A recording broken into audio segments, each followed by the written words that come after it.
Chapter 5 Shadowboxing. We know you're a cop. Bubba, a skinny muscle with a blonde goatee, challenged me one night as I stood guard outside church. He had never officially prospected for the Vagos. Psycho had known him for years and simply gave him his colors. Sleeved with tattoos, bald, and fiercely empty. His tone provoked something feral in me, and I leaned close, tapped my finger to his chest, and promised one day to stab him in the heart if he ever insulted me again with his cop nonsense. Bubba sucked in his breath and I waited for the inevitable beating. A prospect never spoke like that to a full patch. Other members milled nearby, watching the interplay with interest. Rain lingered in the air. Lightning lit up our faces. Bubba's chiseled features twitched slightly as he processed my threat. Adrenaline shot through me. Heat flushed my face. I had learned to treat the Vagos like animals and never show fear. They would sense that in me like a vibration and pounce. Bubba's dull eyes sparked suddenly and he bellowed a laugh, smacked me playfully on the shoulder, and walked out into the street. Rhino, perhaps pretending to be sympathetic, bear hugged me and grabbed my crotch. He had never before touched me below the belt. His gesture startled me, knocked the wind from my lungs. Only moments before, I had left my recorder in the car. I had worn it in my jockstrap every day except this one. A small warning echoed in the back of my head. Some might call it intuition, others damn luck. I like to think of the voice as divine intervention, but it saved my life. Rhino's hand held fast to my crotch and relief skittered across his face. In that single gesture, he telegraphed his lingering doubt about me. I would have gone down in a blaze of bullets, dropped right there on the pavement with no chance to recover, no chance for a rescue. No one would ever know what happened. Rhino removed his hand. A wry smile lifted the corners of his mouth. I was safe for now. But maybe it was time to get rid of Joanna. From a purely investigative standpoint, prospecting had some perks, including participation in the Vagos drug trade. As a probationary pledge, I was fungible. Not every OMG allowed its prospects to buy and sell drugs, but the Vagos had a looser code. Psycho ordered me to handle a large-scale drug buy from an associate with whom he had formerly done business, a guy named Casper, who was a high-ranking member of the Nazi Lowriders, a racist criminal organization. He expected to receive 30 pounds of marijuana and entrusted me with $10,000 cash. Psycho had a prior commitment with the Canadian cartel. He needed me to hold the drugs for him until he returned. And in case of a police bust, he preferred I take the rap. Stay at my place, Psycho added, almost as an afterthought. It didn't take much to convince Kaz that the drug buy would not only boost my credibility with the Vagos, but also afforded me unfettered access to the president's quarters. Psycho never supplied me with any particulars. I knew only that he regularly smuggled large quantities of marijuana from Canada to California and earned enough money from his various transactions to afford 3 tattoo shops, a luxurious RV, and a spacious property. Kaz supplied me with the camera. Psycho's house resembled an armory. As I prepared to guard his residence, I snapped photos of weapons on his nightstand. A Ruger P89 9mm semi-automatic pistol, a Taurus 380, a shotgun mounted on the wall next to several wrapped long guns in Psycho's bedroom closet. On the floor, bales of marijuana lay wrapped in 1-pound quantities. An SKS assault rifle leaned against the bathroom door. I don't trust anyone, Psycho explained before he left, and warned me about rogues, real outlaws, like Dollar, a former Vago who was too reckless with his drug consumption. He was a control problem. You know what happens to people like him, Psycho said, and I knew Dollar's story was meant to warn me. He ordered me to kidnap him and drag him to Psycho's Crossroads tattoo shop for a lesson in respect. Over the next few days, Psycho returned and I pretended to hunt for Dollar and Wicked and Little Man, hoping Psycho would soon lose interest. I expected him to designate me as his drug courier and trust me enough to drive to Washington State, collect pounds of marijuana, and haul the dope back to California several times a month. But the logistics involved made the ATF's head spin. Kaz couldn't guarantee he could give me permission to cross state lines. Instead, Psycho's contact, Casper, sold me weed. More than any other drug dealer, Casper unnerved me. He had an army of loyal followers ready to do his bidding.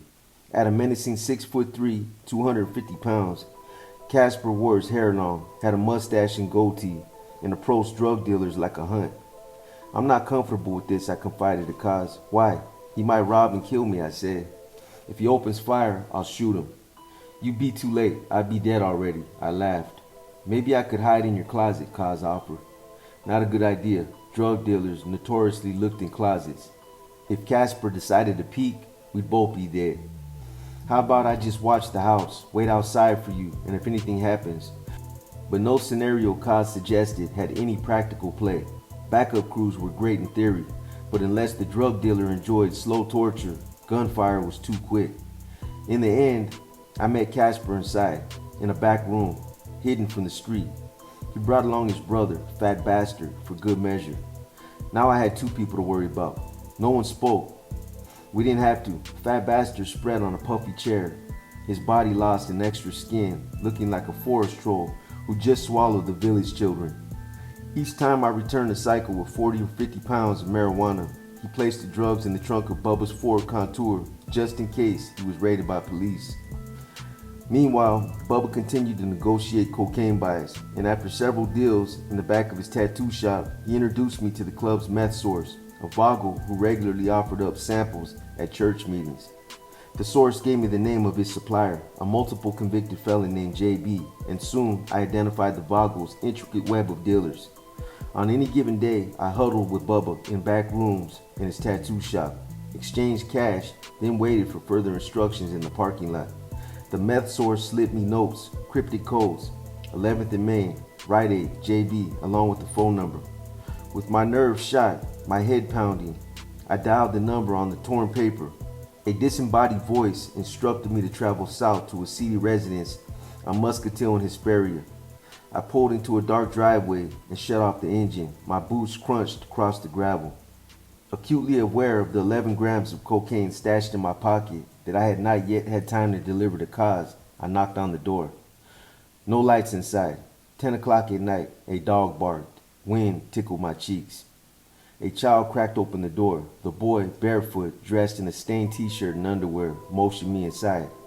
Shadows darted across the room. Mattresses strewn on the floor contained lumps curled on top. In the dark, I heard a female voice and the yelp of another child. JB emerged, grunting his greeting. He looked disheveled, rumpled like old clothes. He wore a .45 caliber pistol on his hip. Tattoos snaked his arms and neck, and around his wrist he wore an image of a barbed wire bracelet. The child clung to JB's leg. His hollow, haunted eyes watched as I handed JB the cash. He handed me 2 plastic baggies. As I maneuvered my car through the back streets, my hands shook. My head pounded. Exhausted, I still had to meet Kaz and deliver the dope. Around 1 o'clock in the morning, I dragged myself into bed. But as soon as I dozed off, my phone shrilled. Psycho needs cigarettes, Rhino barked. There's a shop he likes in Sacramento. The next afternoon, in blazing sun, I did push-ups in Lizard's garage. My arms burned after the first dozen. Dust and sweat stung my eyes. Conversations buzzed around me, but I saw nothing but boots. They formed a semicircle, closed in on me, and mentally I cursed Psycho and his choice of entertainment. For months of prospecting, of being Psycho's slave, had resulted in calculated abuse and midnight runs that made my legs and butt feel like rubber. As I lowered my arms for number 22, Psycho tossed a piece of cloth at me. He laughed. You had 15 minutes to sew that on, just like that.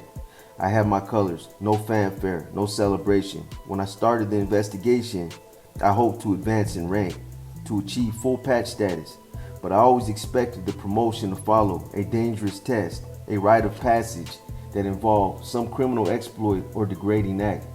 My heart racing, I stopped the push-up, scrambled to get my prospect kit, and fumbled for the needle. 15 minutes to sew it on. The others watched intently as I threaded the needle. My fingers shook. I stabbed my thumb a couple of times. Drops of blood trickled down my hand. I slipped on my cuts and proudly displayed them to the others. What do you think? Cheers and whoops erupted from the group as they slapped me on the back, shook my hand, and enveloped me with bear hugs. A car door slammed. Sonny, late as usual, marched across the driveway, his face flushed, red beneath his handlebar mustache. It's fucking crooked, he barked and ripped the patch off my cuts. He slapped the cloth in my hand. A smile dulled in the back of his eye. Do it again. Later that night, Mickey McGee's, the Vagos celebrated my promotion. The Irish bar dazzled with energy, and I felt like a celebrity surrounded by bodyguards and groupies. Patrons caught up to the party, congratulated me, slapped me on the back, firmly shook my hand, bought me beer. Scantily clad pass-arounds draped their arms around my shoulders, sat in my lap, attentive as wind-up dolls. Psycho kissed me on the cheek, hugged me, both of us drunk with accomplishment. I could now advance the investigation. He could grow his chapter. Win-win.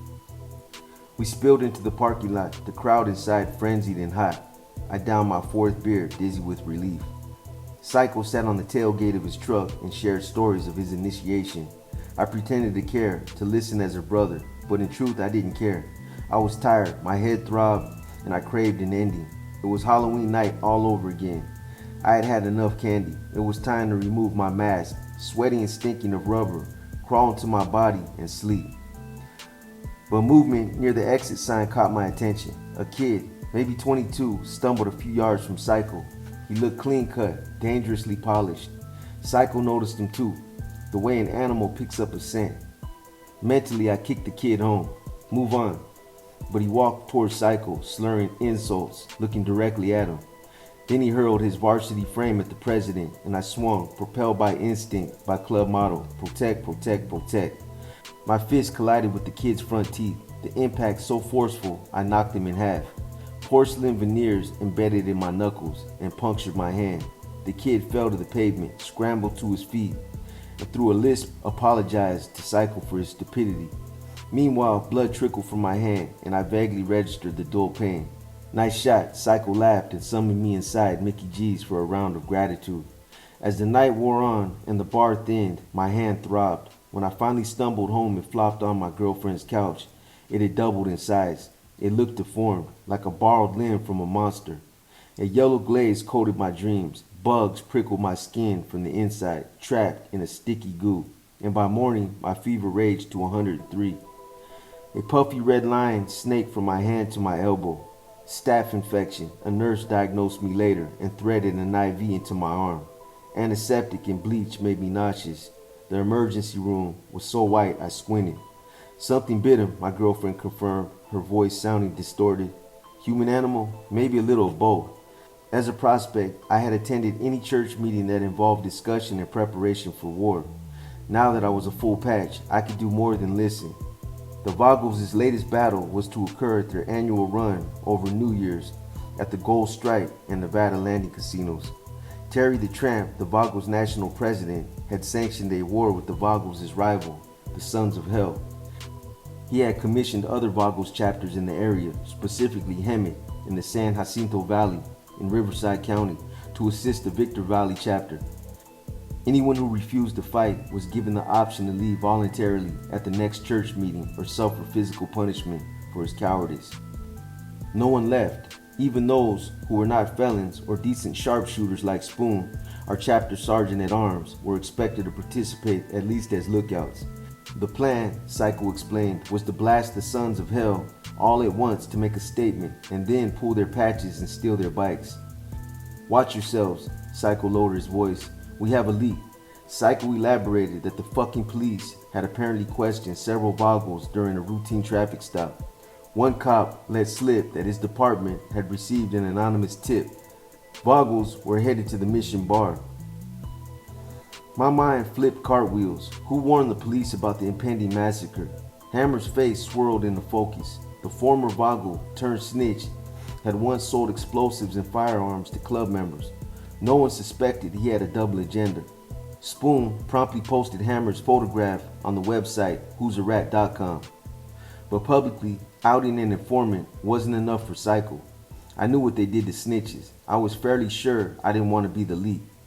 A lot of the brothers are riding on that motherfucker, he said. If you see him, kill him. War with the Sons of Hell was postponed. Did you hear about Sonny? Rhino's voice cracked through the line. No, I said. Morning see through my blinds. Hercules opened one eye. I had overslept and he left me a gift. He was killed last night in a motorcycle accident, Rhino wheezed, and he seemed genuinely upset, like maybe he had feelings. But sadness transferred to fear as he ranted that Sonny's death must have been intentional, payback for his involvement in the botched home invasion and murder Twist committed. My head ached. Sonny, Victorville's largest methamphetamine dealer, supplied the club with significant drug revenue. He would have been a major player in the investigation. His death represented a setback. A great loss, Psycho honored Sonny later at church. Condolences soon turned to business. Several people still owe him money. It's going to be our job to collect. He nominated Rhino for the task. Bubba, who had stayed in the background, suddenly stumbled forward, looking more disheveled than usual, and cautioned Psycho about speaking openly, considering there was the business of the informant. But Psycho dismissed Bubba's paranoia and confided in me later about Sonny's methamphetamine source, an 18th Street gang member named Sticky Fingers who supplied meth to Sonny and Truck. I'm thinking of asking him to take over Sonny's business. What do you think?